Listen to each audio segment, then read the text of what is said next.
what's the status ngayon ng relationship? Basta exclusive kami sa isa't isa. Parang, yun na yun.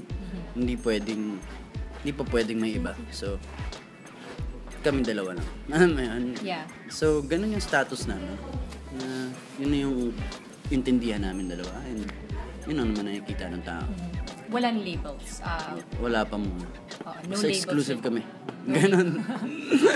Exclusive kami Ganun lang. Yun na.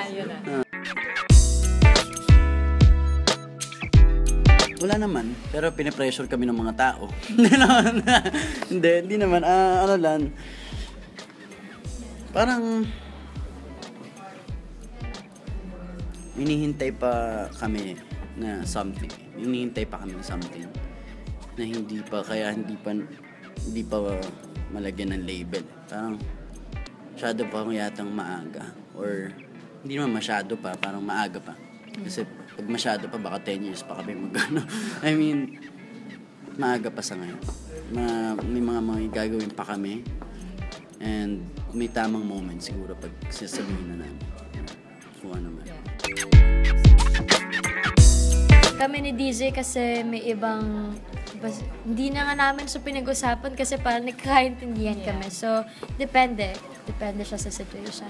But then, yung sinabi nga ni DJ, may hinihintay pa siguro kami. When that time comes, may magkakaroon ba ng big reveal or activity yourself? Para talaga may pa-press ko na. Papapress ko na ko. Sa Invite kita, Ate Marjag. Hindi naman ganun. Hindi naman press ko. Pangkasal na yun Baka ano lang. Magiging special siya. Magiging special. Hindi naman matatalo. Hindi naman press con, pero magiging special siya. Hindi naman yung parang, okay, ganun na. Hindi.